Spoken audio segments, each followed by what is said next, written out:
Al aire.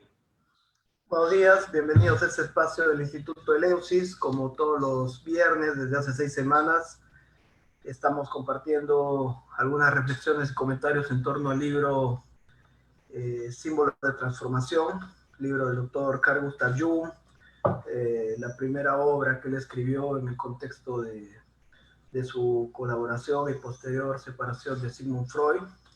Este libro publicado en editorial Trota, como parte de la obra completa, ocupa el tomo 5 de esta obra, y en él Jung plantea sus diversas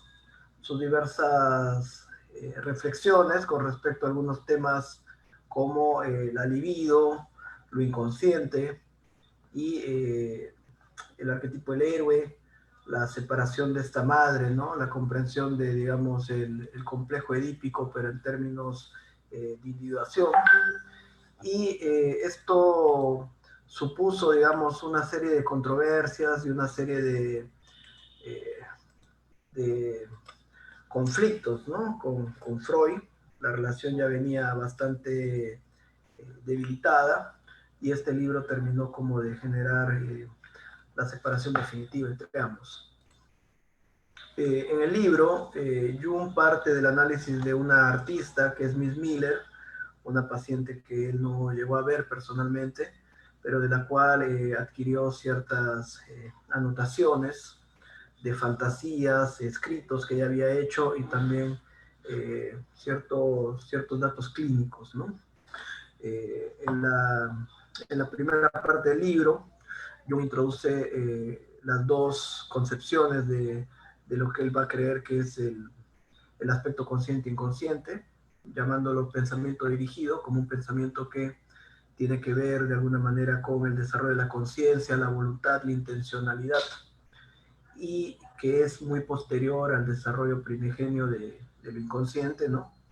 Digamos, la conciencia, ese pensamiento dirigido y racional es un hijo de ese otro aspecto más profundo, inconsciente, arcaico, que podría ser también simbolizado en la idea de la Gran Madre. Entonces, en el primer capítulo, Jung hace una introducción a las primeras fantasías de Miss Miller y a esta idea de los dos tipos de pensamiento. En la segunda parte del libro, él se dedica a desarrollar más sus ideas, ¿no? Las cuales están en germen. Muchas de estas ideas van a ser posteriormente desarrolladas en este libro, las relaciones entre el yo y el inconsciente, que posiblemente sea uno de los libros más claros, más sencillos de leer de Jung, y que también forma parte de este libro, que es el tomo 7 de la obra completa, dos escritos sobre psicología analítica. En gran parte lo que vamos a ver hoy está sistematizado de una forma mucho más clara en este texto, ¿no? El tomo 7 reúne dos escritos importantes, por eso se llama dos escritos sobre psicología analítica. Lo primero es sobre el inconsciente y el segundo es las relaciones entre yo y el inconsciente. En estas relaciones entre yo y el inconsciente, Jung va a plantear el proceso al cual se somete el yo cuando entra en contacto con este pensamiento simbólico profundo, con esta madre, ¿no? Justamente el libro Símbolo de Transformación, en la segunda parte, explora primero aspectos relacionados a la libido, la energía psíquica o la energía vital, desde una concepción energética, que ya implica una crítica, digamos, a la teoría freudiana, porque según Jung, esta energía psíquica está constituida siempre por el choque de dos opuestos y no era de carácter básicamente sexual, ¿no? Entonces el instinto tiene diversas manifestaciones y la sexualidad sería una de ellas, y sí es cierto que muchos de los aspectos inconscientes se manifiestan a través de la sexualidad. Eso tiene que ver con, digamos, el poder que tiene este impulso y también el aspecto cultural, ¿no? En la época cultural. Sin embargo, hay muchos instintos, hay muchas manifestaciones de la libido, y esto es algo que va a plantear Jung claramente en este libro. Por otro lado, Jung va a plantear también el comportamiento de la libido en dos direcciones, una dirección que va a llamar regresión y una dirección que él va a llamar progresión. La progresión, que sería este aspecto más centrífugo de la energía libidinal, tiene que ver con la posibilidad de dirigir esta energía hacia el afuera y hacia el futuro.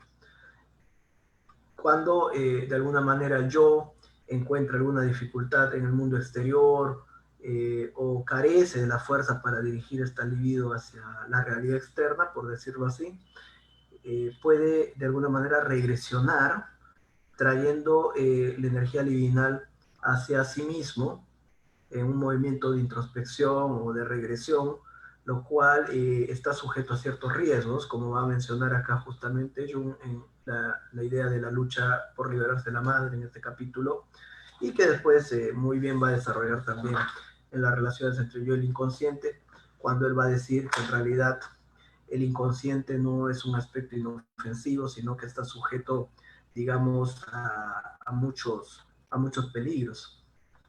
Uno de esos peligros es la inflación, cuando ese yo, digamos, es tomado por un aspecto arquetípico inconsciente y confunde, ¿no? Confunde su naturaleza con una naturaleza que es transpersonal o arquetipal, y entonces no mide los riesgos. Eso se puede ver mucho en ciertos mitos, como el mito del Faetón, ¿no? Que terminó incendiando los prados, o también el mito de Ícaro, cuya indicación era no volar muy alto o no volar muy bajo. Entonces, el volar alto tiene que ver con esa dificultad que tiene el yo de no identificarse con estos aspectos, ¿no? Entonces, esto llamado en la mitología griega ibris, ¿no? Era considerado una falta muy grave, un pecado, cuando un mortal se consideraba o se creía igual o superior a un dios. Y entonces el yo está ciertamente en relación con un aspecto mucho más amplio, mucho más poderoso y grande, que es este aspecto del inconsciente colectivo. Sin embargo, esta relación no significa una identidad, ¿no? Entonces, evidentemente, la relación del yo, que es una parte pequeña en relación al inconsciente, no puede confundirse con el mismo inconsciente colectivo, ¿no? Y es ahí donde muchas veces, por compensación del yo, el yo puede identificarse con estas fuerzas. Esa inflación va a ser muy desarrollada en el tomo 7, como hemos dicho, y también hay otros peligros, ¿no? Como el peligro, digamos, de la regresión, pero que sea una regresión mucho más disociativa, donde el yo se diluye de alguna manera en este inconsciente colectivo, lo cual simularía algo muy parecido a una psicosis, ¿no? Ese yo, digamos, va a ser asimilado por lo inconsciente, ¿no? Jung hablaba de los peligros de la asimilación del yo por lo inconsciente. O también la deflación, cuando de alguna manera ese yo, más bien en vez de inflarse, se desinfla ante la luminosidad, ante la realidad o el aspecto complejo del inconsciente, ¿no? Entonces, es ahí donde de alguna manera Jung plantea la importancia del arquetipo del héroe, ¿no? El arquetipo del héroe sería esa parte importante de la personalidad que tiene una base arquetipal, que consiste en la capacidad de poder lidiar adecuadamente con los movimientos progresivos y regresivos de la libido, ¿no? En cuanto el héroe tiene que enfrentar progresivamente la vida, dejar el mundo de los padres, es decir, resolver el nudo edípico y empezar a hacerse cargo de sí mismo, ¿no? Para finalmente, al igual que Gilgamesh, aceptar el destino humano que es la muerte, ¿no? Entonces, el destino del héroe va a ser siempre esa progresión que para Jung tiene que ver con siempre dos movimientos, ¿no? Un movimiento hacia arriba y un descenso, así como el ciclo del sol, el sol que asciende a su punto más alto a la mitad del día, pero que después tiene que volver a sumergirse, ¿no? En el mar, en el horizonte, representa una metáfora no solamente de ese ciclo de nacimiento y renacimiento, ¿no? Nacimiento, muerte, renacimiento, sino también del día, ¿no? De lo cotidiano, de la vida cotidiana. Entonces, Campbell solía decir que lo más heroico en realidad es el solo hecho de nacer, ¿no? De vivir. Y entonces cada día constituye una tarea importante a realizar. y entonces el yo tiene que enfrentarse a sus dificultades.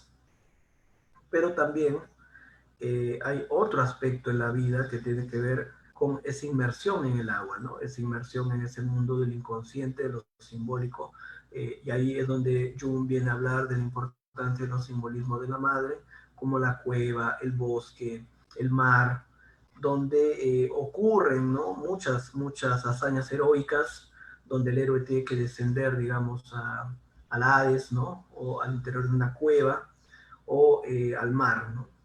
Y en ese mar o en esa cueva existen también monstruos, como el monstruo marino, que sería una representación de ese aspecto peligroso del inconsciente, ¿no? Entonces la vida está sujeta a aspectos luminosos y aspectos difíciles. Y esto es parte de lo que toda persona en su adultez tiene que aprender a lidiar. La constitución del yo, que parte de una dependencia hacia los padres, ¿no? Inicialmente el yo surge, digamos, de la relación con los padres, eso lo va a decir Jung en muchos puntos de la obra, también un capítulo muy importante, el tomo 10, Civilización en Transición, donde él habla de alma y tierra, ¿no? Él va a hacer la referencia, digamos, a que la tierra, de alguna manera, esa madre, el origen de la vida, es anterior justamente al desarrollo de este yo, ¿no?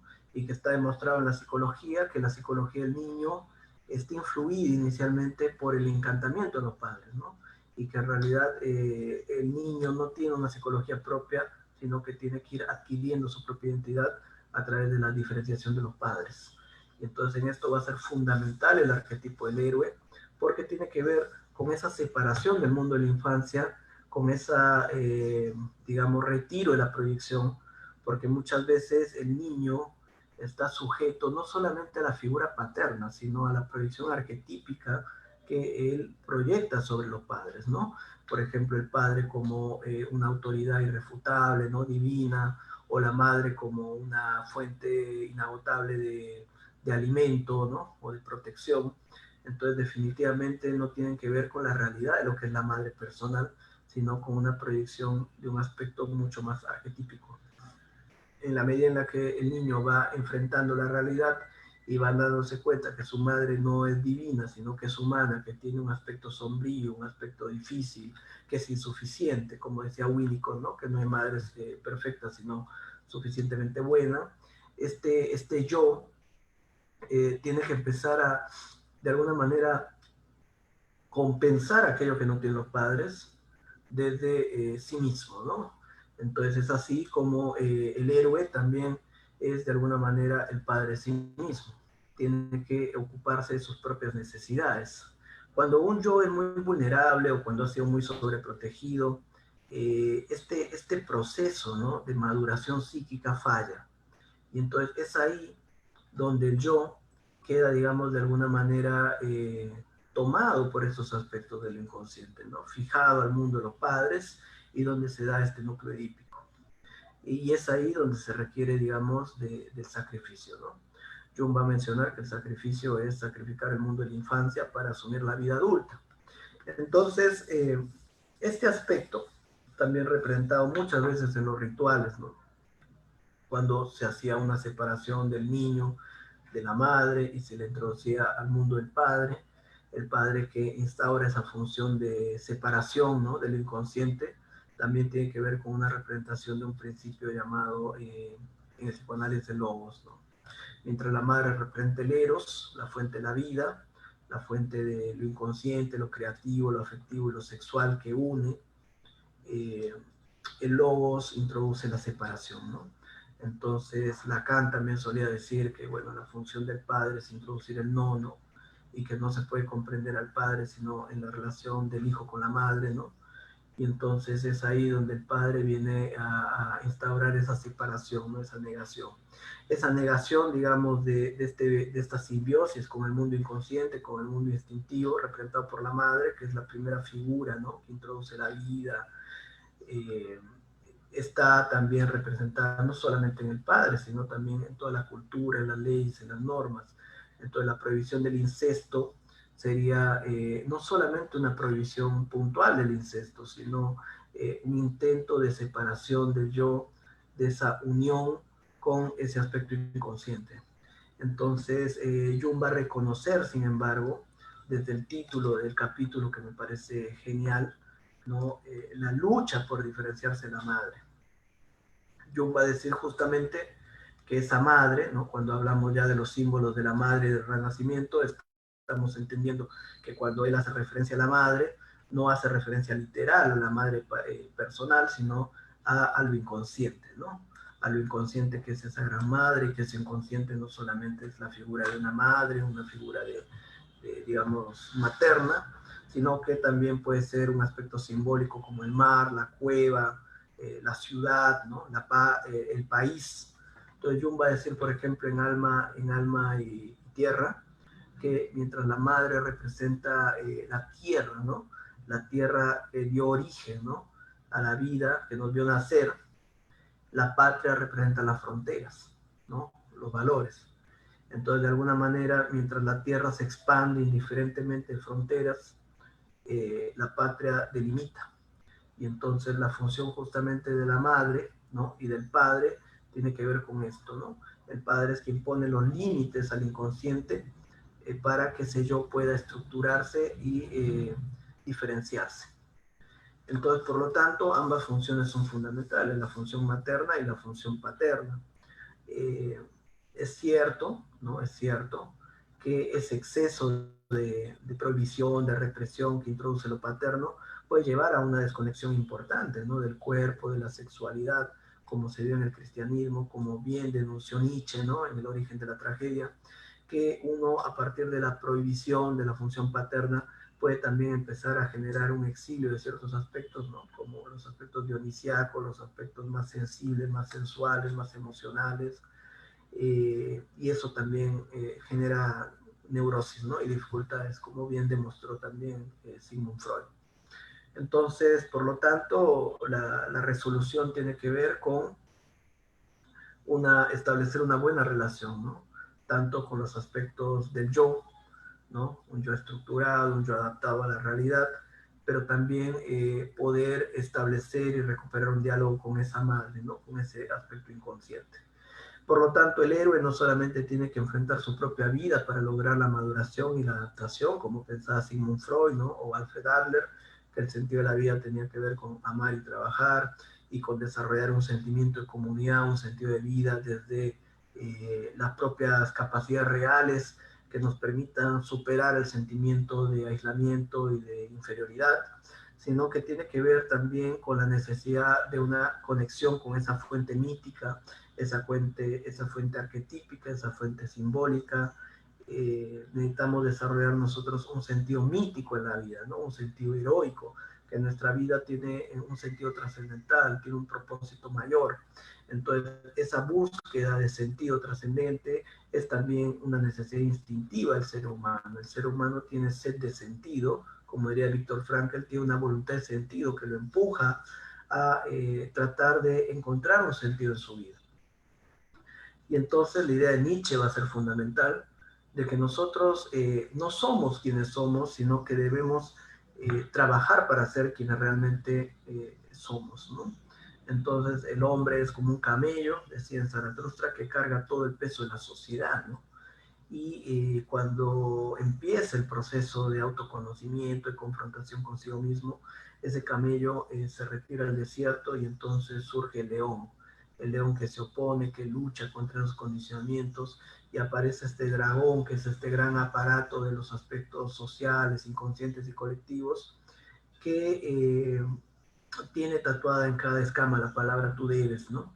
Entonces surge una lucha entre el yo y esos aspectos sociales, culturales, y en la lucha entre el yo quiero y el yo debo, ¿no? El yo quiero y tú debes. Entonces, en esa lucha es donde se define el carácter del ser humano, ¿no? La identidad.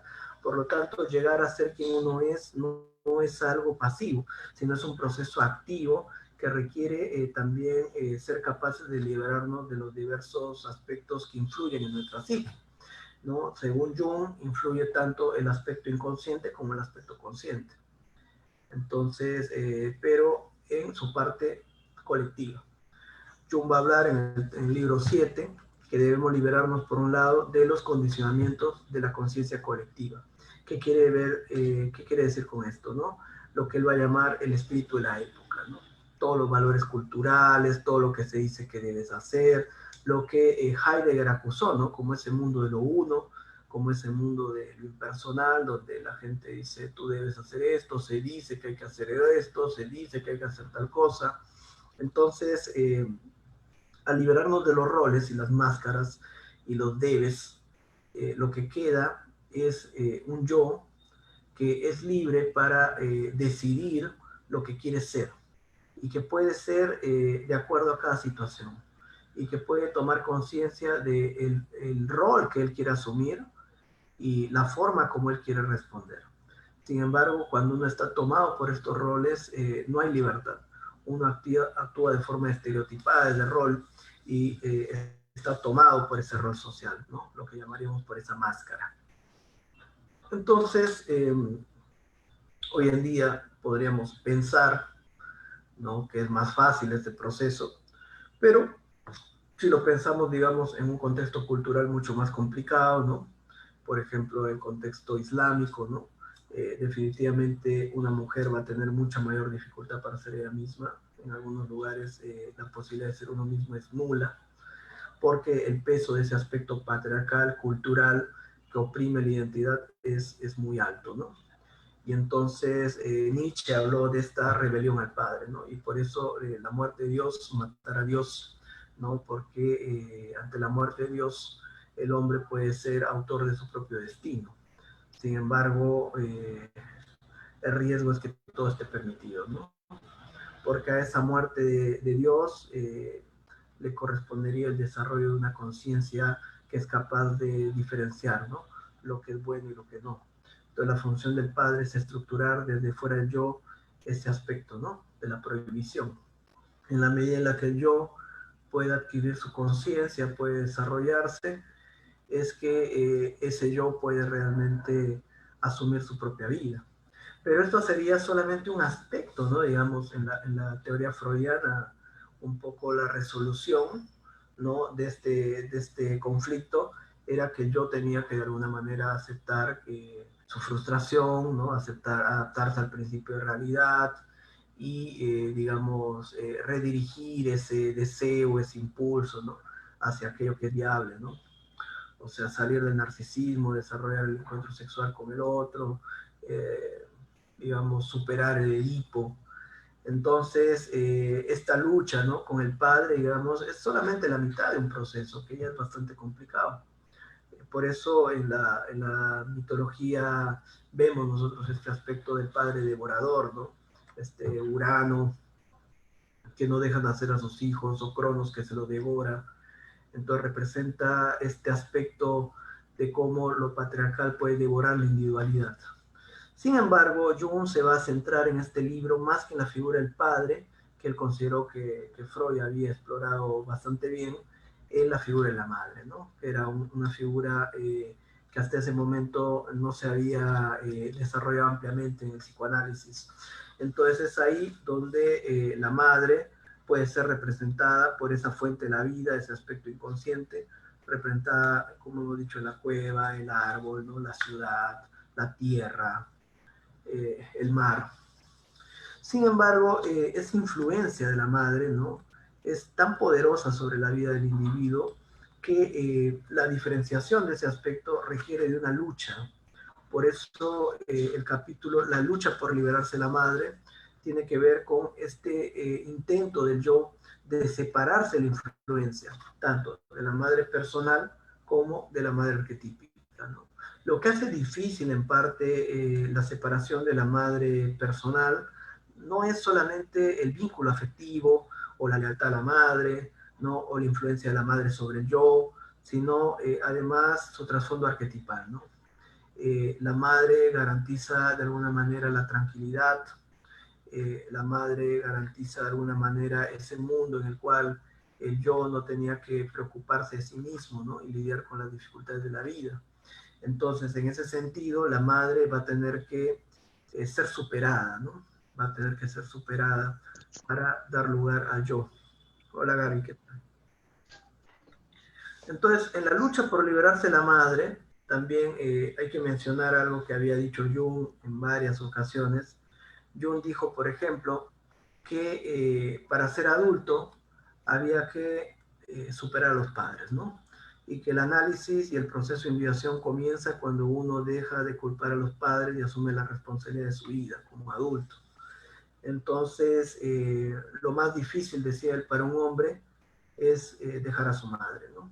Muchos hombres van a buscar ese aspecto de la madre en la pareja, entonces no van a estar con una pareja, con un par, con una mujer en una relación simétrica, sino que van a buscar replicar este vínculo, ¿no? Primario, donde ellos van a buscar ser atendidos, que sus necesidades sean cubiertas a nivel emocional, donde se les acepte todo sin condiciones, ¿no? Que sería ese vínculo primario de la madre y el niño. Entonces, así como muchas mujeres también podrían estar atrapadas por este arquetipo del padre y tener dificultad de ver al hombre como una pareja, ¿no? Y proyectar en él este aspecto más primario, ¿no? Ahora, honestamente es difícil no generar proyección sobre alguien, ¿no? Sobre todo en el ámbito de la pareja, que es un vínculo tan complejo, tan cercano. En definitiva, la influencia de los padres siempre va a estar presente. Pero lo que hacemos nosotros desde la psicología analítica va a ser tratar de comprender los patrones, ¿no? Desde los cuales nosotros nos relacionamos, tratar de, en la medida de la posible, elaborar lo mejor que podamos nuestros complejos y diferenciar, ¿no? Cómo es que nos relacionamos y qué es lo que nosotros estamos proyectando en el otro. Lo que podemos nosotros elaborar va a ser el aspecto personal del complejo en la medida de lo posible, no totalmente, pero va a haber una parte que va a ser arquetipal que no podemos extirpar, ¿no? De la psique, o sea, porque digamos, de alguna manera, como Jung va a decir, eh, el material sobre el cual se construye la realidad psíquica son los arquetipos, que son patrones de simbolización. Entonces va a ser imposible que en una relación con otro no proyectemos de alguna manera el arquetipo materno, paterno, ¿no? En algún momento. Ahora, el tema es cuando estos arquetipos, que son independientes, están indiferenciados con nuestros complejos, ¿no? Con nuestros aspectos, digamos, personales. Si bien es cierto, todo arquetipo va a aparecer a través de los complejos, porque no aparece nunca de forma directa, sino a través de nuestra historia personal, de nuestras capas culturales, ¿no? Podemos darnos cuenta el nivel de influencia que tienen sobre el yo, ¿no? No es lo mismo, digamos, una persona que está tomada por un complejo muy fuerte en relación a la madre y que proyecta ese complejo en todas las figuras femeninas, ¿no? O en todas las parejas, a una persona que puede, digamos, de alguna manera relacionarse con ese aspecto arquetípico de la madre, por ejemplo, con el ser nutritiva o el recibir el afecto de una forma mucho más diferenciada, ¿no? Entonces, esa dificultad del yo de poder liberarse de este aspecto inconsciente se va a dar en dos niveles, ¿no? En el nivel personal, pero también en el nivel arquetipo. Entonces, siempre en la psicología analítica uno está trabajando en ambos niveles, un nivel que tiene que ver con lo personal y un nivel que tiene que ver de alguna manera con la capa más arcaica, al igual que los sueños.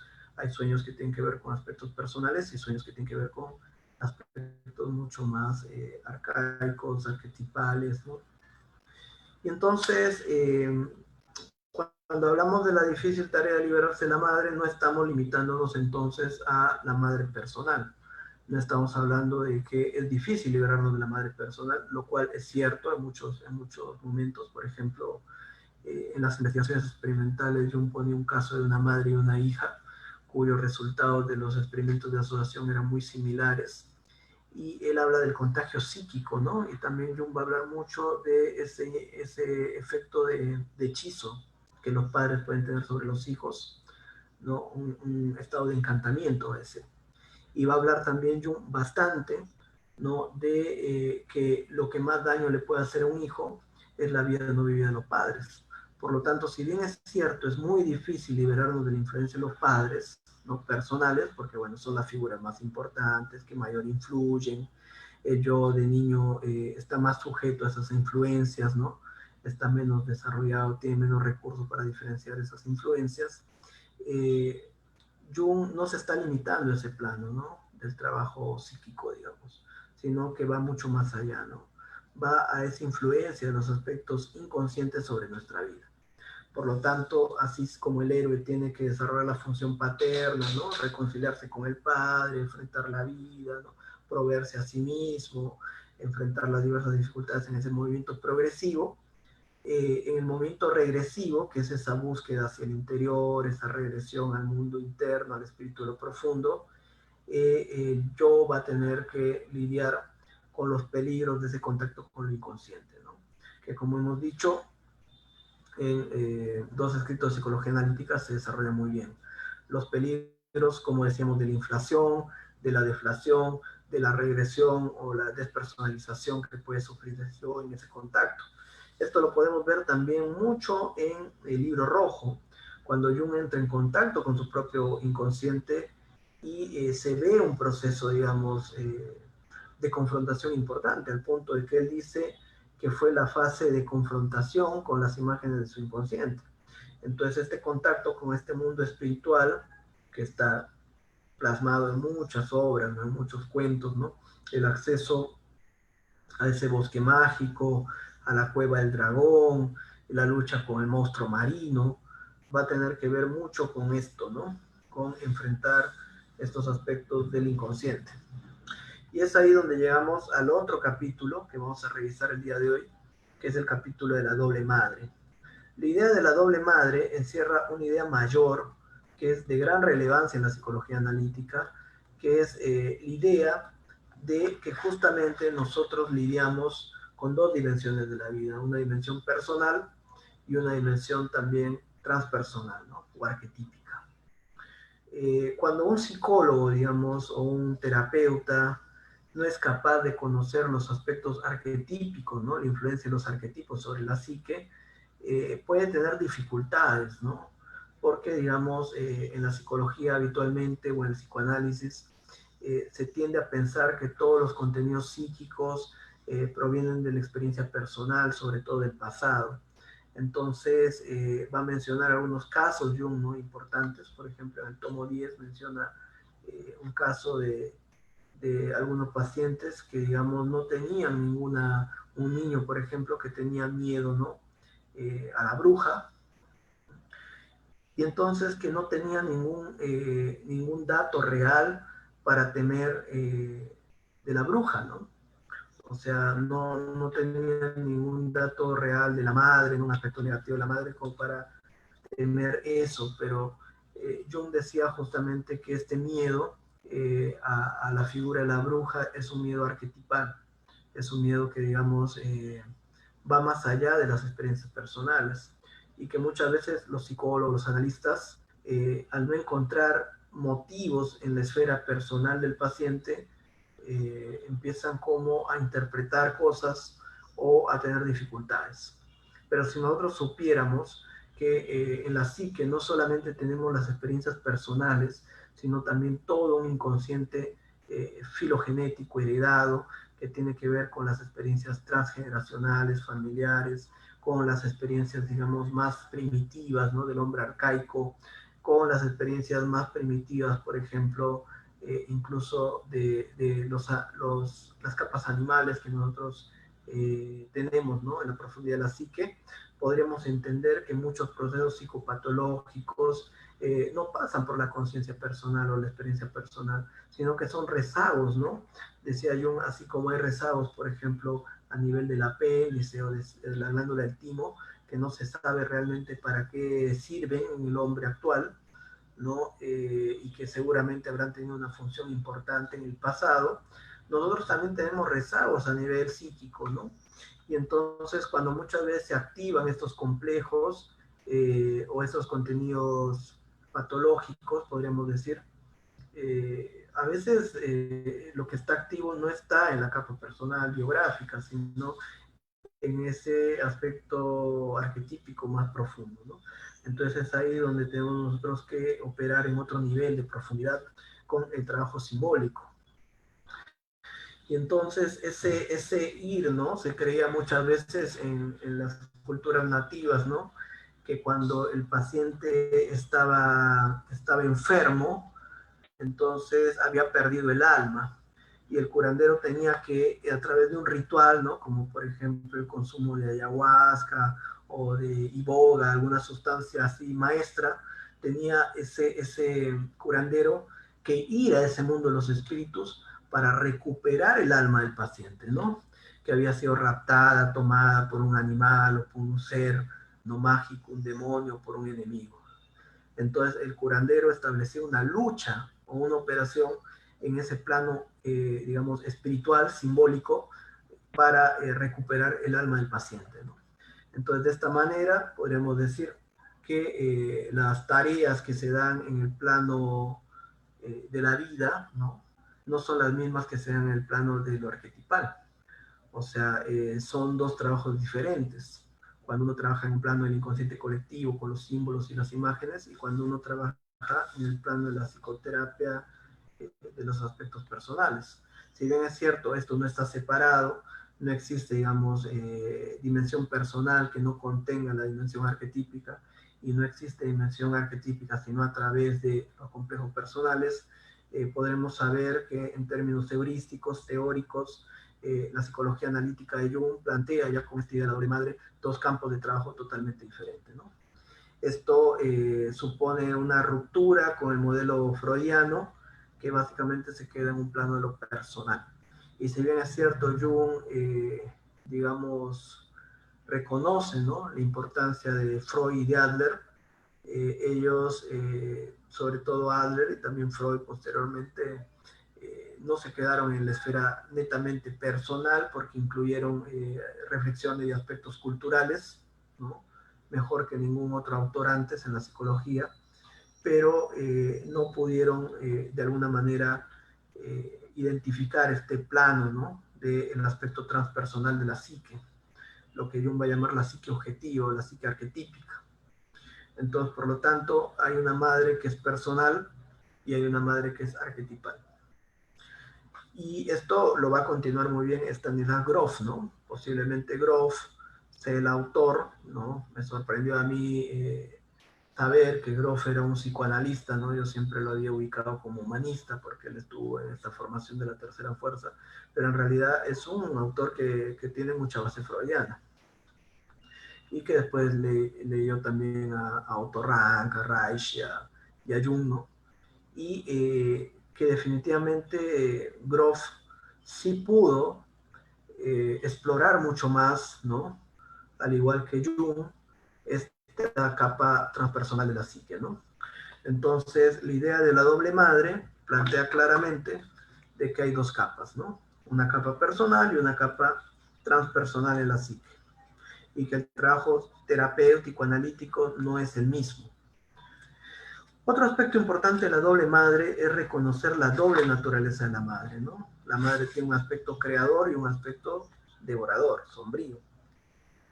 Así como hay un aspecto personal y un aspecto transpersonal, hay un aspecto luminoso y hay un aspecto oscuro en la madre. Esto es visto en muchos símbolos, ¿no? Como por ejemplo Kali, que es la protectora, pero también es la destructora, ¿no? Y también podemos verlo de alguna manera en Cibeles, ¿no?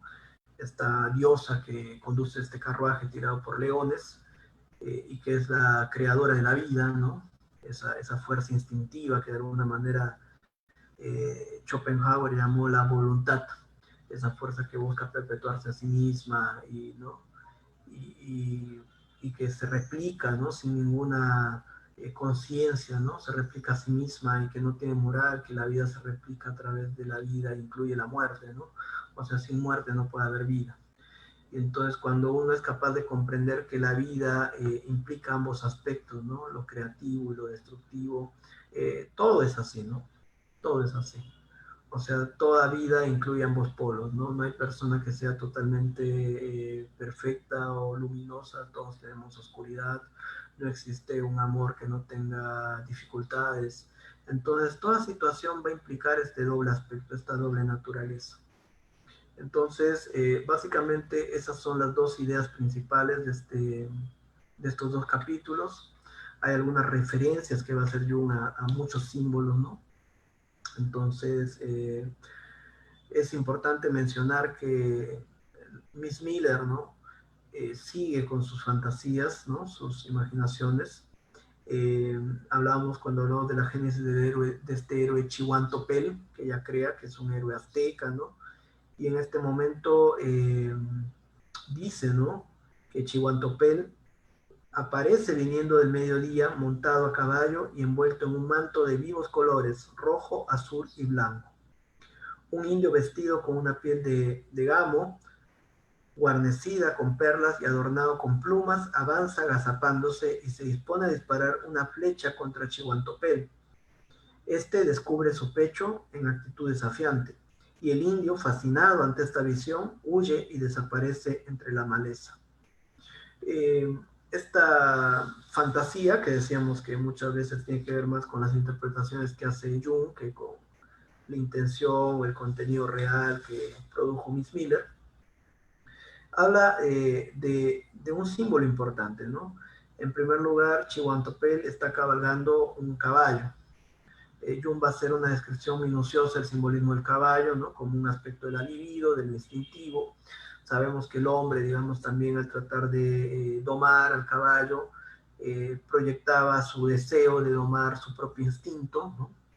Y entonces domar la naturaleza, algo que el hombre busca, ¿no? Porque de alguna manera la naturaleza del hombre es buscar sobreponerse a su propia naturaleza, ¿no?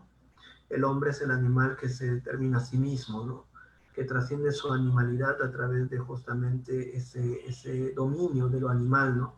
Y eso se ve en los mitos, ¿no? En los mitos mitraicos o incluso en el mito cristiano, ¿no? Donde de alguna manera el sacrificio de la carne simboliza ese triunfo, ¿no? Del espíritu sobre la materia, pero también se ve mucho en los mitos de Heracles, ¿no? Cuando Heracles domina las bestias, ¿no? Al toro de Creta, o a los caballos de Diomedes, o a la hidra, o al león. Entonces es esa lucha del yo frente a sus propios aspectos inconscientes, ¿no? Es ese intento del yo de liberarse de la madre, de la influencia del inconsciente en su vida. Y podríamos decir que toda la cultura es eso, ¿no? Justamente la cultura de alguna manera se jacta, ¿no? De ser refinada y se define mucho al hombre, ¿no? O sea, esa definición, digamos, griega, occidental, ¿no? De que el hombre se diferencia del animal por su cultura y racionalidad, ¿no? Cuando en realidad es una digamos, definición errada, porque sabemos que el hombre es mucho más arcaico y salvaje, ¿no? Que, digamos, cualquier animal, ¿no? Prueba de eso fue el pueblo alemán en la Segunda Guerra. Entonces, es una ilusión. O sea, la ilusión del yo, ¿no? De creerse diferente al animal y de que puede dominar su aspecto inconsciente, cuando lo que hace muchas veces es reprimirlo y enfermarse, o generar en su inconsciente y en la sombra colectiva movimientos devastadores, ¿no? Que terminan tomándolo como el fascismo, como, digamos, el nazismo. Entonces, Jung advierte esto mucho en Civilización en Transición, ¿no? Este espíritu de Wotan, que está ahí debajo del pueblo alemán culto, ¿no? Refinado, que es este espíritu guerrero, sanguinario, ¿no? Conquistador, que ya él en 1930 anunciaba, ¿no? Antes de toda la explosión del nazismo. Entonces, el hombre, sin embargo, sueña con ese dominio del inconsciente, ¿no? Con esa completa diferenciación, con ese no estar sujeto más, ¿no? a estas fuerzas que lo dominan y controlan. Recordemos la imagen del rey Salomón, ¿no? El más sabio de todos, que había, digamos, encarcelado a un demonio, ¿no? Él, cuando se estaba construyendo el templo de Jerusalén, encuentra un niño que está muy desnutrido y le pregunta por qué está desnutrido, si es que no le dan de comer, y el niño le dice que sí, pero que hay un demonio que todos los días lo atormenta y le quita su alimento. Entonces Salomón pide ayuda a Dios, y Dios, a través del ángel, me parece que Rafael, le da un anillo que tiene poder sobre los demonios. y le enseña un ritual para encarcelar a este demonio, ¿no? Dándole su nombre. Entonces, cuando Salomón ve al niño, le dice que la próxima vez que aparezca el demonio, le dice que Salomón, su rey, en nombre de Yahvé, lo invoca. Y entonces es así como Salomón logra aprisionar a este demonio, que termina haciendo un trato con él, ¿no? Y le ofrece traer y darle a más de 60 demonios más a cambio de su libertad. Entonces es así como Salomón adquirió su conocimiento, su sabiduría. Pero Salomón era una persona que era ambiciosa, siempre quería más conocimiento. Entonces, este exceso de conocimiento lo llevó a hacer un trato con estas fuerzas del inconsciente, del oscuro, ¿no? Y ahí hay cierta ibris, cierta inflación, porque el yo piensa que puede lidiar con esas fuerzas en igualdad de condiciones, ¿no? O dominarlas, ¿no? Él, evidentemente, protegido por el poder de Dios, ¿no? Una inflación importante, ¿no? Cree que él puede capturar a los 60 demonios y que puede adquirir conocimiento. Y así lo hace, ¿no? Entonces es curioso cómo esta historia que tiene que ver con la tradición judía y la cábala y todo también tiene una relación muy importante con la demonología, ¿no? Se dice que el anillo de Salomón y todos estos textos que él escribió sobre la descripción de estos demonios dieron origen a todo este conocimiento, ¿no?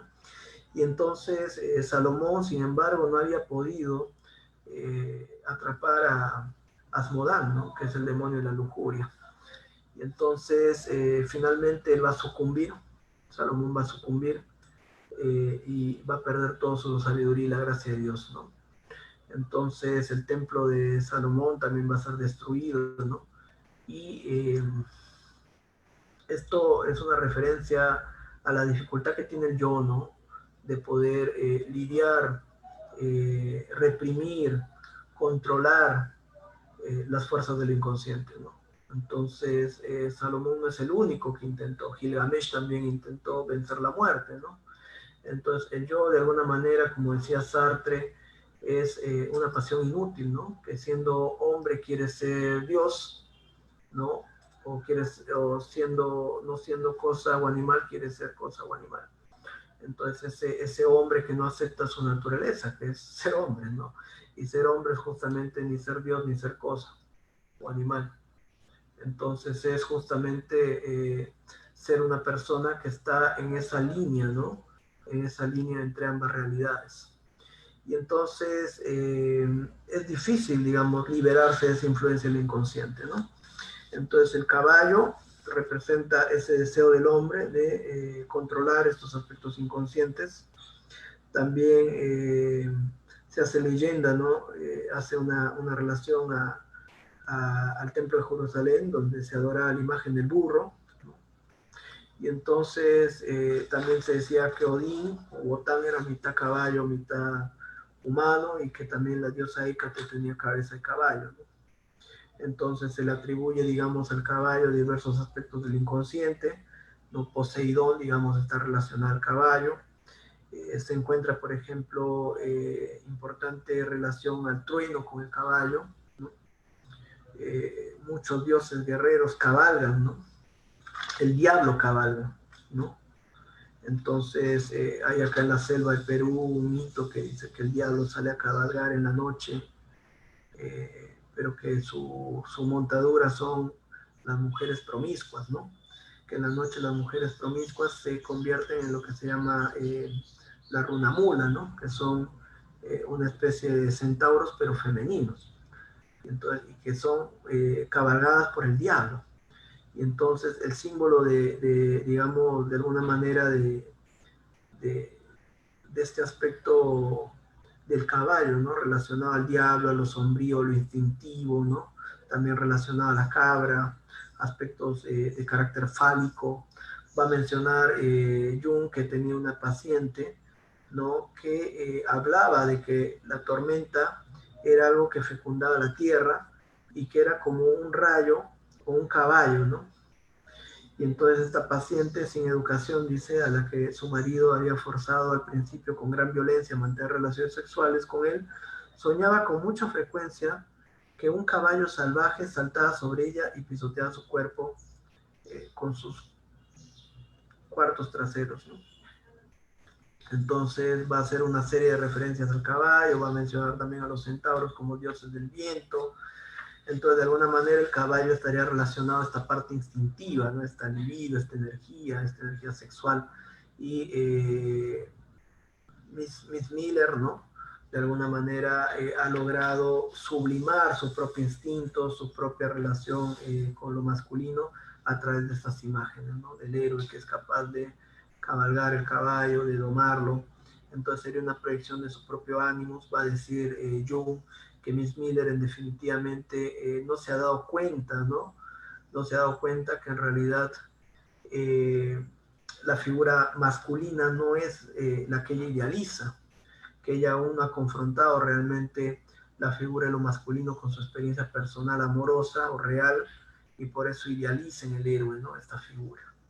Y que tampoco ha podido ella descubrir su propio potencial, su propia capacidad de acuerdo a su propio sexo, ¿no? O sea, en una figura femenina. Entonces es importante esta, digamos, caída de la proyección de lo masculino en la mujer, del ánimos, para orientarse a construir su propia identidad, ¿no?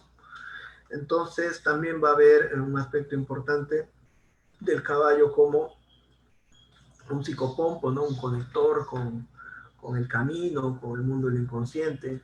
Sabíamos nosotros que de alguna manera esta idea de que el caballo sabe el camino, sabe hacia dónde ir. Había una anécdota muy famosa en Milton Erickson, importante terapeuta, ¿no? Un terapeuta famoso, uno de los más grandes terapeutas, Milton, cuenta que un día habían encontrado un caballo y que su padre se había sentado en el caballo y golpeándolo al caballo, ¿no? Como se suele hacer para que avance, el caballo fue poco a poco encontrando el camino a su casa. Y entonces cada vez que se detenía o se salía, él lo traía levemente al camino. Entonces cuando el dueño del caballo dijo muy contento, ese es mi caballo, se me perdió hace unos días, ¿cómo es que lo encontraron? ¿Cómo supieron el camino? El padre Milton dijo, yo no sabía, pero el caballo sí. Entonces la idea de Milton Erickson, de que en realidad el inconsciente tiene las respuestas, ¿no? Y hay que escucharlo, y que muchas veces la psicoterapia tiene que dirigirse más al aspecto inconsciente del paciente que a su conciencia. Es un principio ericksoniano, ¿no? Entonces por eso Milton hablaba a través de sugestiones, a través de metáforas, de historias, de cuentos. Se puede revisar si tiene interés Mi voz irá contigo, los cuentos didácticos de Milton Erickson, que es una obra que se basa en esto, ¿no?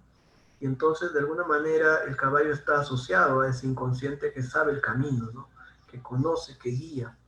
Entonces, el caballo, al igual que el perro, son conductores en el mundo de los muertos, en muchas culturas.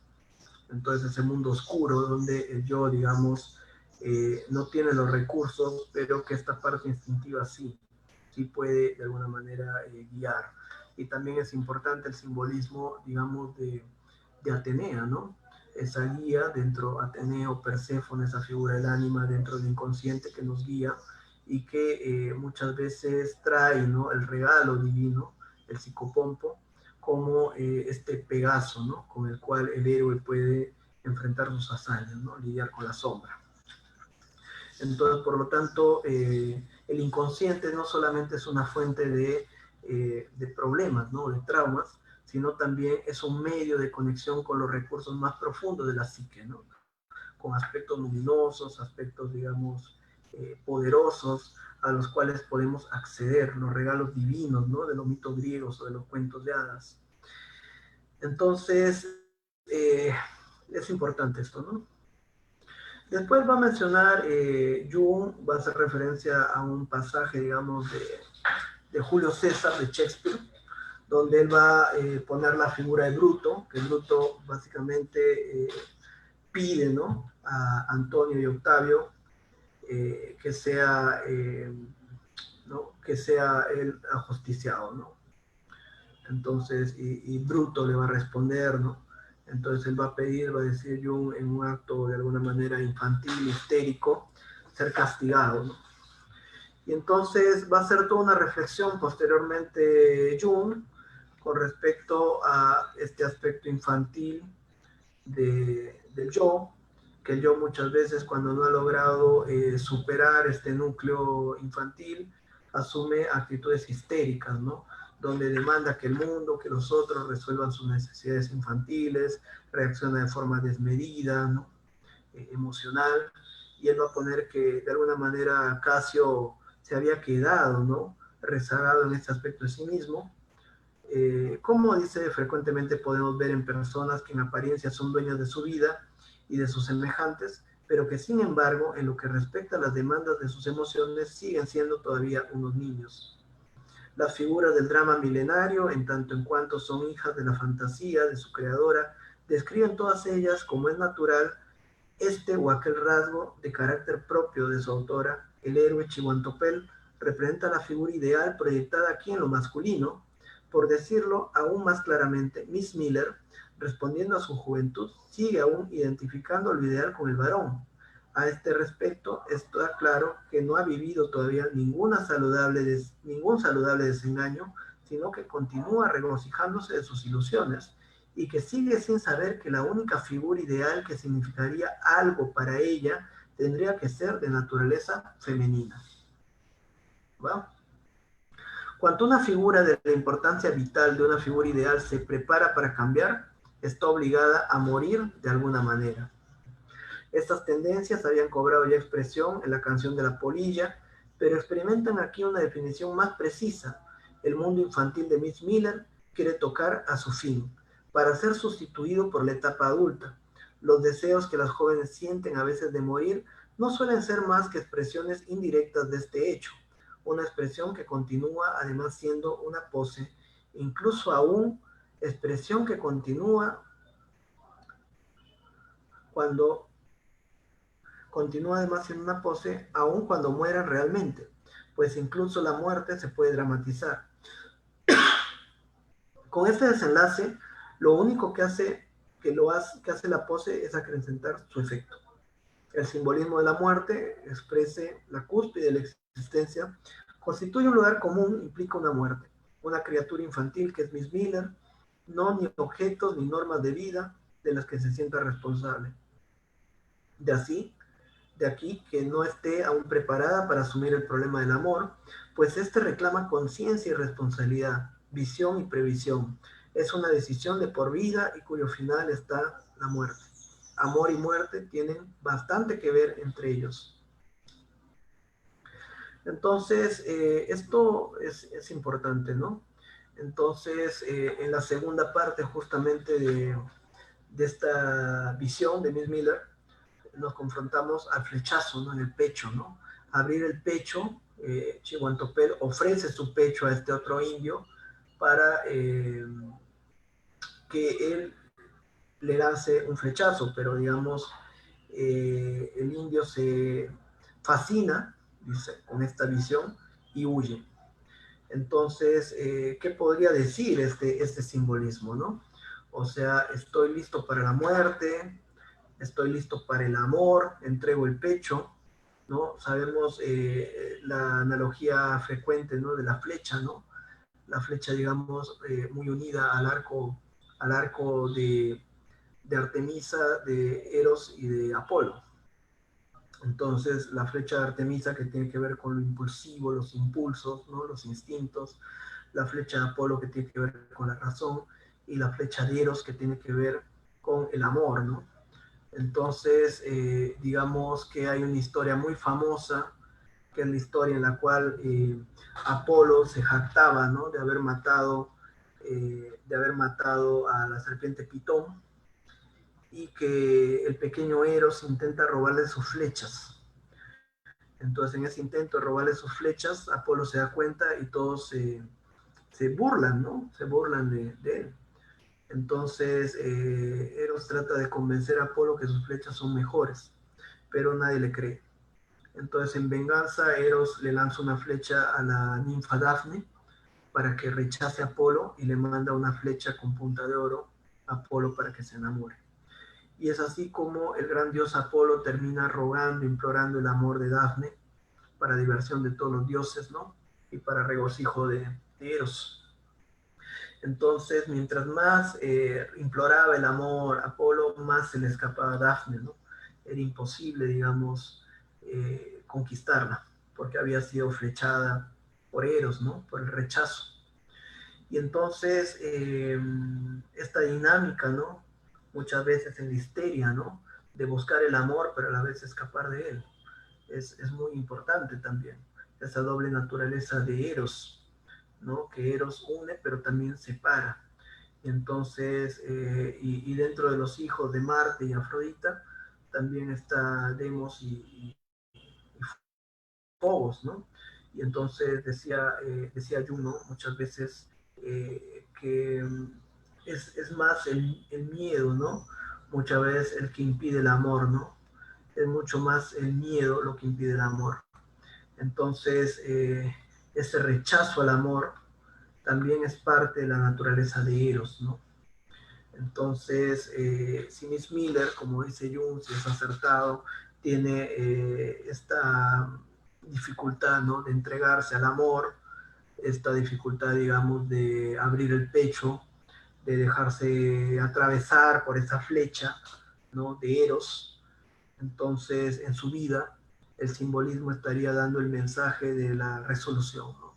Ella tiene que entregarse realmente al amor, ella tiene que abrir el pecho y dejarse atravesar por estas flechas. Eh, cuando Apolo descubrió al fin, ¿no? Bueno, después de que no pudo conquistar a Dafne y Dafne, él llegó al punto del acoso, ¿no? Y cuando estuvo a punto de violarla, imploró Dafne a todos los dioses para que la salven y Artemisa la terminó convirtiendo en un árbol, ¿no? De la cual Apolo pudo sacar, digamos, una corona, ¿no? Tejer una corona de sus hojas de laurel y es la corona que llevan los atletas, ¿no? En honor a Apolo. Y entonces aquello que no puede ser concretado solamente puede ser llevado sobre la cabeza, o sea, en forma de sublimación, en forma de creación, en forma de fantasía. Lo mismo pasa un poco con Pan cuando intenta violar a la ninfa Siringa y ella es convertida en cañas, ¿no? Pero Pan, que había sido además criado por Apolo, termina construyendo una flauta, ¿no? Entonces, tanto en Pan como en Apolo, el deseo que no pudo ser consumado encuentra su realización a través de lo intelectual y lo creativo, ¿no? Entonces, podría ser de esta manera que Miss Miller encuentra en estas fantasías con lo masculino y con Chubantopel compensar la vida que ella no está pudiendo realizar de acuerdo a las interpretaciones que hace Jung, ¿no? No está pudiendo consolidar el amor, no está pudiendo tener una vida de aventura fascinante como yo hubiera esperado, ¿no? Entonces, pero también el simbolismo tiene la clave de lo inconsciente, porque lo inconsciente no solamente es una formación reactiva, ¿no? Compensatoria de la vida, sino también que lo inconsciente es portadora de las soluciones y los símbolos, ¿no? Es telésforo, como diría Jung, o sea, lo inconsciente es también una llave para resolver las dificultades de la vida. En ese sentido, cuando Nietzsche, ¿no? Recibía esta gran instrucción de Zaratustra, ¿no? Que Zaratustra, digamos, había vuelto queriendo compartir su miel, ¿no? Que está repleto de miel de la montaña, y que, bueno, todo el mundo está distraído en el mercado, ¿no? Viendo al malabarista, ¿no? Que estaba ahí. Y entonces, realmente Zaratustra se dio cuenta que la gente no estaba lista para escucharlo, ¿no? Y entonces que el hombre, su mensaje sobre el superhombre y todo había caído en oídos sordos, ¿no? Y entonces, si bien es cierto, en el contenido creativo de Nietzsche hay una gran verdad, ¿no? Como al igual que en el cristianismo, ¿no? Cuando dijo Cristo, quien tenga ojos para ver que vea, que tenga oídos para oír, que oiga. Y es que, digamos, o que no se le puede dar perlas a los cerdos, ¿no? Que estos aspectos del inconsciente, el desarrollo espiritual, el autoconocimiento, no son para la mayoría. Y entonces, si Nietzsche hubiera entendido que esto solamente no era una expresión, ¿no? Creativa de su inconsciente, sino también una indicación para su propio yo, él hubiera podido entender realmente la profundidad de esa declaración, ¿no? De que él no había nacido para este tiempo. Y sin embargo, él sufrió mucho. En vida, él vendió 6 tomos de Zaratustra, ¿no? Y entonces en él había una gran necesidad de reconocimiento, ¿no? Y si bien es cierto, el plano de su sabiduría comprendía que su filosofía no era para todos, ¿no? Y él decía, estoy condenado a no ser entendido, a que no compren mis libros, a ser ignorado. Él en el plano del yo no pudo integrar esa verdad, no pudo resolverlo. Es así como Miss Miller, si bien es cierto, en el plano del inconsciente tiene muchas veces la clave a sus dificultades, ella tampoco está pudiéndolo integrar. Entonces es ahí donde la psicología analítica busca establecer una actitud simbólica, un puente entre la conciencia del paciente y sus contenidos inconscientes. Entonces la relación más importante, si bien es cierto, la relación entre terapeuta y paciente es fundamental, pero no es en este trabajo la más importante, ¿no? La relación más importante es cómo el analista logra ayudar al paciente a establecer una relación con su propio contenido inconsciente, para entender estos símbolos y qué dicen estos símbolos de su vida, ¿no? Y cómo puede utilizar el contenido del inconsciente en su propia progresión o individuación.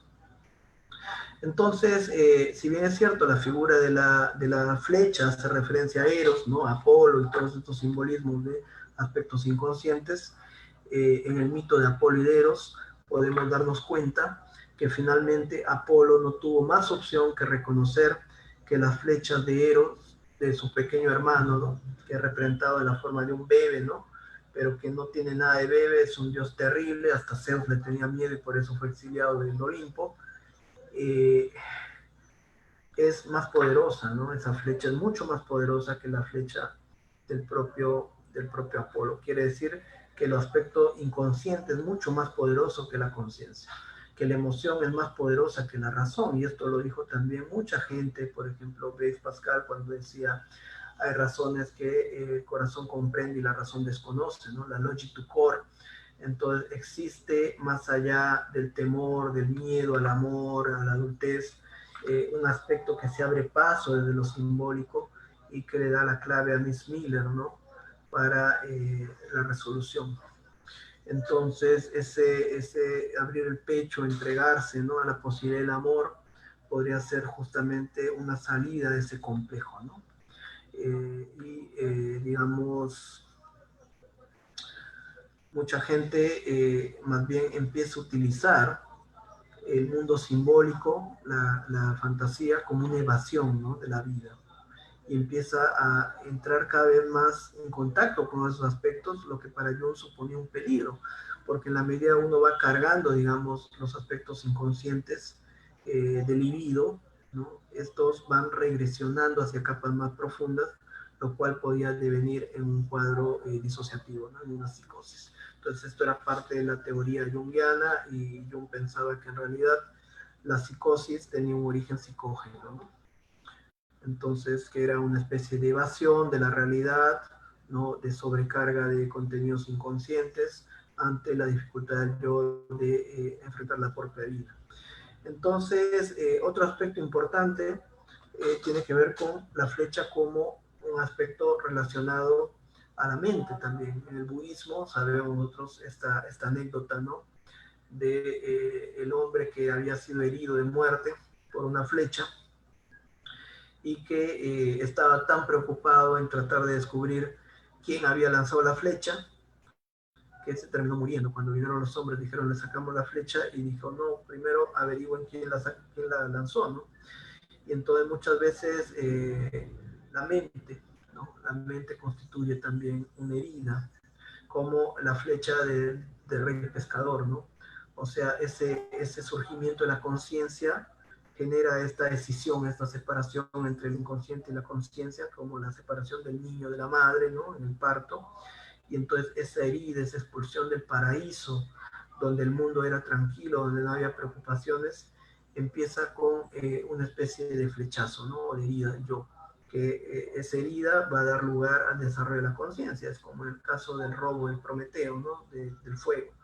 Entonces, la mente asociada a la flecha también es el origen muchas veces del dolor y el sufrimiento, porque sin conciencia, sin no habría tampoco conciencia de nuestra condición existencial, de nuestro dolor profundo.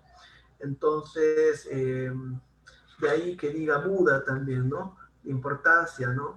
Del simbolismo de la flecha en el budismo, ¿no? Va a decir, pero si un deseo repetido y hondo que engendró y alimentó la voluntad es forzado a verse paulatinamente incumplido, como una flecha se clavará en la carne, ¿no? Entonces, el budismo hace mucha referencia a la flecha, ¿no? Como un símbolo importante. Entonces, los hirientes y dolorosos dardos no vienen del exterior, dice, en rumores que por los demás solo agreden desde fuera, sino del emboscado, del propio inconsciente. Lo que como flecha se clava en nuestra carne son los propios deseos. En un contexto diferente, la misma monja toma de ello conciencia y bien literalmente, además, es un hecho sabido que las escenas de unión mística con el Salvador presentan por lo general un intenso componente erótico. La estigmatización equivale a una incubación por el Salvador, solo levemente modificada con respecto a la concepción antigua de la unión mística. Entonces acá está hablando de un caso, ¿no? De una monja que también tiene ciertos padecimientos, ¿no? Dice, en efecto ya desde su noviciado recibió del Santo Cristo como regalo de Navidad una penosa afección cardíaca que se prolongó durante toda su vida en la orden.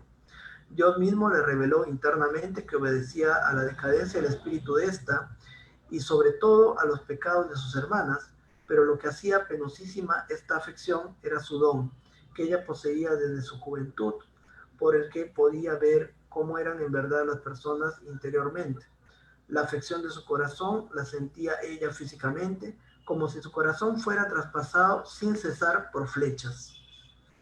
Estas últimas, y eran ella un tormento espiritual aún más penoso, la reconocía al observarlas más de cerca como los pensamientos, maquinaciones, habladurías, malentendidos, calumnias y desafecciones que sin ningún motivo ni escrúpulo obligaban a sus hermanas contra ellas y contra el cambio que se había operado en ella por temor a Dios.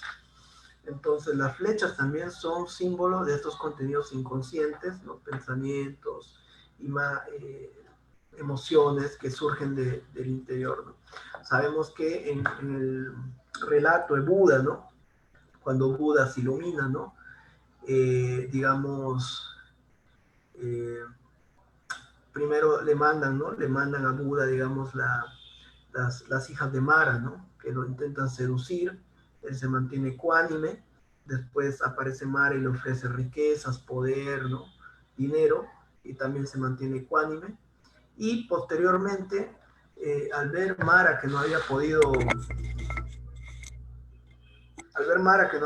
realmente convencer, ¿no? A Buda, a Siddhartha, empieza a mandar todo su ejército de demonios, ¿no? Y le lanzan miles de flechas, dice, ¿no? La descripción. Pero que cada vez que una flecha tocaba a Buda, caía al piso y se formaban flores. Entonces, estas flechas son estos aspectos inconscientes de la mente en el budismo que hieren al yo, ¿no? Envenenan al yo. O sea, hablamos de estos 4 venenos del budismo, en toda la flecha envenenada, ¿no? Y también Buda va a tener esta frase muy famosa que dice que los que hacen flechas dan formas a las flechas y que el sabio se da forma a sí mismo, ¿no? Entonces, las flechas son un arma, ¿no? Que tiene que ver con la posibilidad de matar a distancia. Es algo que uno no ve venir, pero que hiere. Entonces, y hay una relación también con la lanza, ¿no? Y entonces recordemos este mito del rey pescador, el rey que ha sido herido, que representa el ego, ¿no? Ese aspecto del yo en el santo grial, ¿no? Que ha sido herido y que por lo tanto, al tener esta herida, ha perdido la alegría de la vida y por lo tanto los campos han perdido su fertilidad. Entonces, representa un yo herido, ¿no? Que por sus complejos, que ha perdido su vitalidad, su fuerza creativa, su fuerza creadora, como en el caso de otros símbolos como la fuente que se ha secado, ¿no? La fuente de vino que ha secado. Entonces, bueno, hace muchas reflexiones Jung sobre las flechas, ¿no? sobre el simbolismo de esto en relación también a la libido, ¿no? Y va a decir que hemos reconocido en la flecha un símbolo de la libido. También se torna clara para nosotros la imagen del atravesamiento, ¿no? Que es un símbolo de unión consigo mismo, una unión de autofecundación y también una autoviolación o un suicidio, ¿no? Por eso hay que decir que Zaratustra, que se ajusticia a sí mismo, como el Odín, que se sacrifica a Odín, pero este psicologema no sería lícito formularlo en términos de exceso voluntarista, porque no es el hombre el que se administra deliberadamente este martirio, sino esto le sucede a él.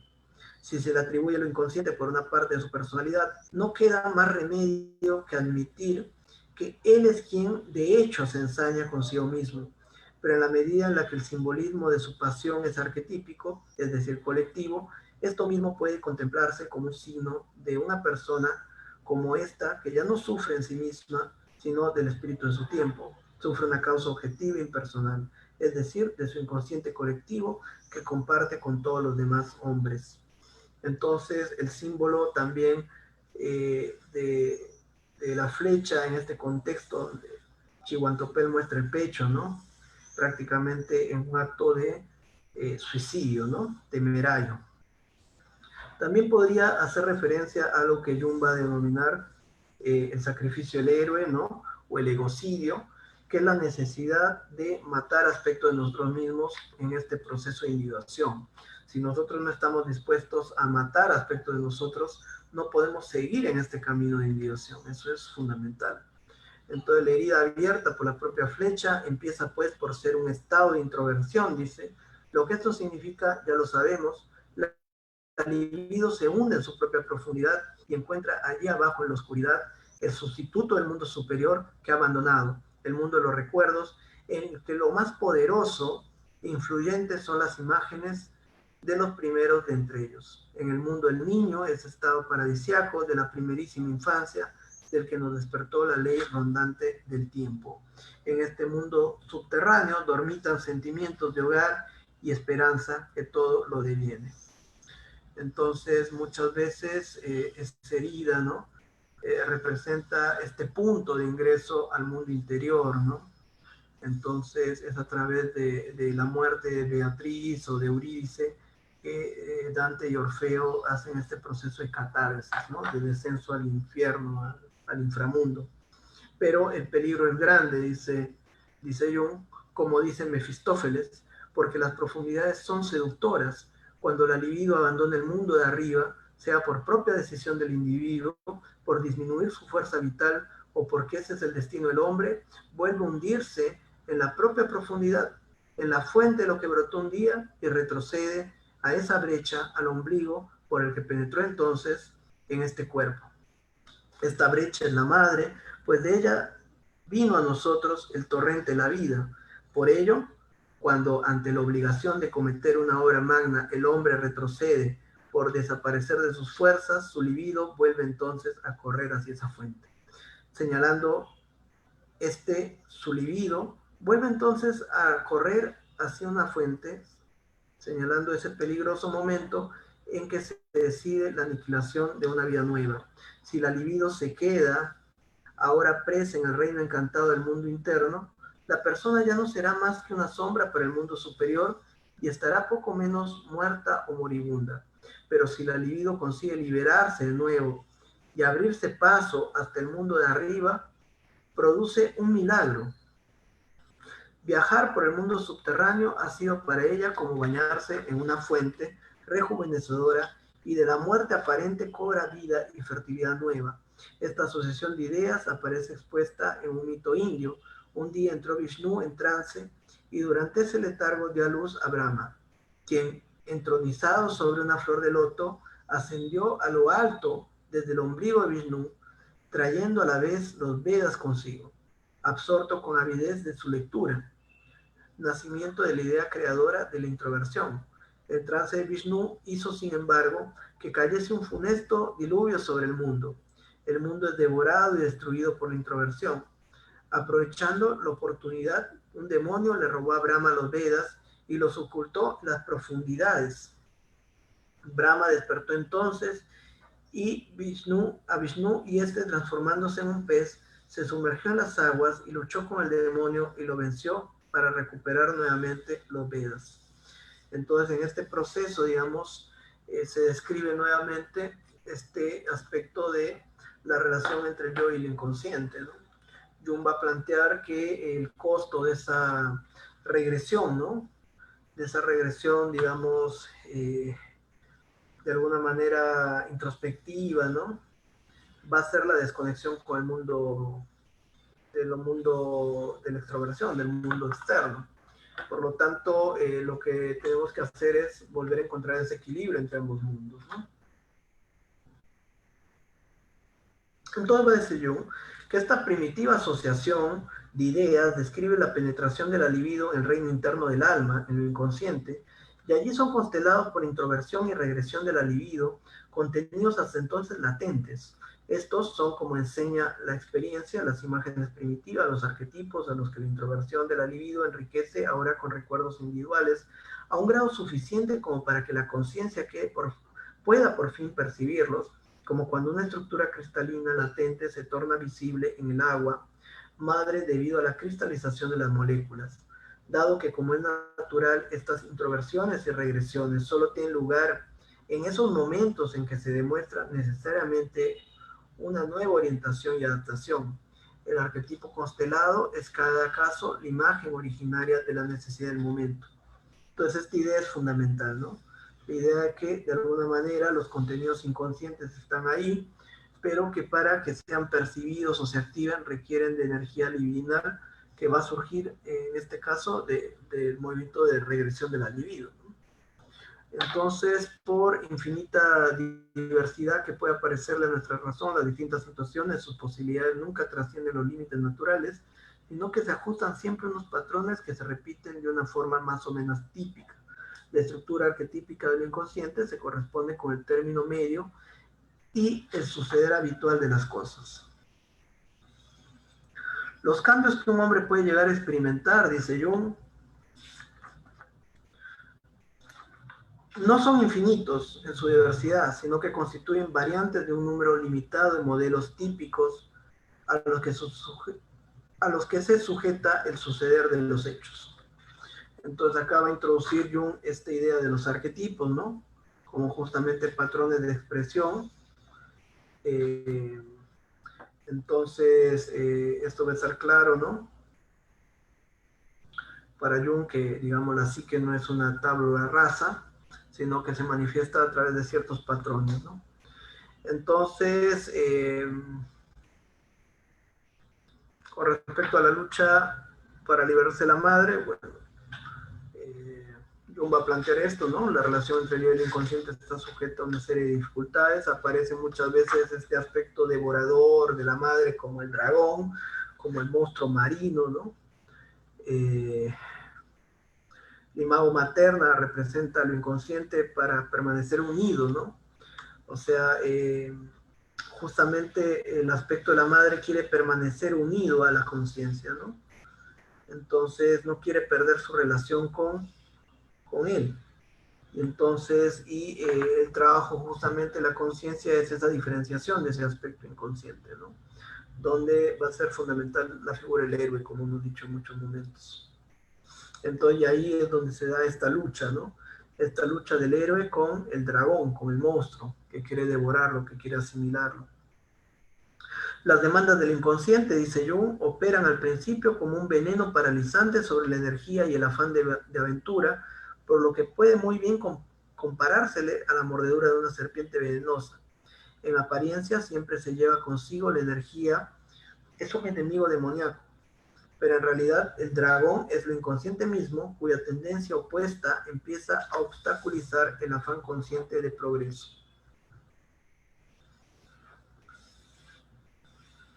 Las causas de este proceso, a menudo muy oscuras, tanto más por cuanto que normalmente suelen estar complicadas con toda clase de circunstancias, factores y causas secundarias, como por ejemplo tareas externas difíciles, decepciones y fracasos, el natural despliegue de las fuerzas motivado por la edad, escabrosas relaciones familiares que desencadenan comprensibles depresiones, etc. Pero de acuerdo con el mito, quien clandestinamente paraliza al varón sería la mujer, ella de quien ésta no sería capaz de liberarse, y ella quien él se convertiría en un niño. Seguramente es también significativo que sea Isis quien como hermana y esposa del dios Sol cree el veneno animal, en concreto de la saliva del dios, que como todas las secreciones corporales posee un significado mágico, libido. Isis crea al animal de la libido del dios, con lo que debilita y lo vuelve dependiente de ella. Análogamente se conduce también Dalila cuando le corta a Sansón su melena, los rayos solares, privando así al héroe de su fuerza. Esta mujer demoníaca del mito es en realidad la madre, hermana, esposa, es decir, lo femenino en el varón, que toma inesperadamente la palabra en la segunda mitad de la vida y que trata de forzar una cierta modificación de la personalidad. He descrito en parte dicha modificación en mi ensayo Un punto de inflexión en la vida. Este ensayo es un ensayo importante donde Jung plantea que hay un punto en la vida, en la mitad de la vida, donde el yo hace un movimiento de enantiodonía, o sea, de irse hacia el otro polo. Que el yo ha estado muy centrado en el mundo exterior, en el pensamiento, en la producción económica, ese yo naturalmente va a tener que ir hacia el desarrollo del opuesto, que va a ser el cultivo de su mundo interior. Entonces, estos simbolismos son importantes porque terminamos nosotros trasladando esa imagen de la madre desde el punto de vista de lo inconsciente al aspecto de lo femenino, ¿no? Esto va a ser visto también en muchas tragedias griegas, en muchas épicas griegas, ¿no? Como por ejemplo en la Odisea, ¿no? El rol importante que tiene, digamos, este aspecto de lo femenino, sombrío, devorador, ¿no? Escila, Caribdis, Circe, Calipso, ¿no? Frente al proceso de individuación del propio héroe, ¿no? Entonces, consiste en una feminización del varón, dice Jung, ¿no? Correspondiente a la man y una correspondiente masculinización de la mujer, el proceso de individuación, ¿no? Quiere decir que la mujer va a tener que adquirir aquellas cualidades que están proyectadas en lo masculino, ¿no? Apropiarse de ellas, y que el varón va a tener que desarrollar aquellas características o aspectos que normalmente están proyectados en lo femenino, ¿no? Y esto también se puede ver en cuentos como La Bella Durmiente, ¿no? Ese hombre que tiene que despertar la propia mujer interior dentro de su psique, y esa mujer que tiene que activar el propio príncipe, ¿no? Dentro de su psique. Entonces esto nos lleva a la cuestión del ánima y el ánimus, que si bien es cierto es un concepto posterior que Jung va a integrar en sus revisiones, ya él va a incluir también en este texto después cuando haga la revisión, ¿no? Entonces, esto va a ser fundamental, ¿no? Entonces, va a decir Jung que este cambio, digamos, de la vida, esta inflexión, este gran giro, va a ser dramático, ¿no? Para ello va a ser una prueba importante, un proceso que va a demandar mucha energía.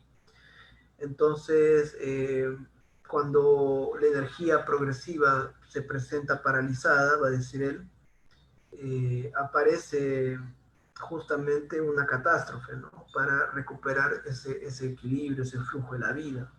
La personalidad consciente se revela contra la acometida de lo inconsciente y le discute sus demandas, las cuales, como con claridad se advierten, no solo se dirigen contra todos los puntos débiles del carácter masculino, sino que amenazan también la virtud principal, ¿no? Tanto en el mito de Heracles como de Gilgamesh, se desprende claramente que la agresión del inconsciente se convierte sin rodeos en la fuente de energía de la luz heroica, tan claramente incluso como para que uno tenga que preguntarse si la aparente hostilidad del arquetipo materno no sería más bien una argucia de la que se serviría la mater natura para alentar a su predilecto a rendir al máximo. Entonces la era perseguidora desempeñaría en tal caso el papel de estricta señora del alma que impone a su campeón misión tras misión difícil, amenazándole con la ruina de no sacar él las fuerzas de flaqueza para llevar a cabo y encarnar así finalmente el acto que siempre habría sido en potencia. Entonces, mejor dicho, es el inconsciente, son los complejos, lo que nos impulsa al desarrollo de la personalidad, ¿no? De nuestras cualidades. Entonces, esto va a estar así planteado por Jung. Entonces, la victoria que alcanza el héroe sobre la madre y sus demonios representantes, el dragón, ¿no? Es siempre provisional. Lo que en una persona joven ha de observarse como una regresión, es decir, la feminidad en el caso del varón, su parcial identidad con la madre, y la masculinidad en el caso de la mujer, su parcial identidad con el padre, adquiere en la segunda mitad de la vida un significado distinto.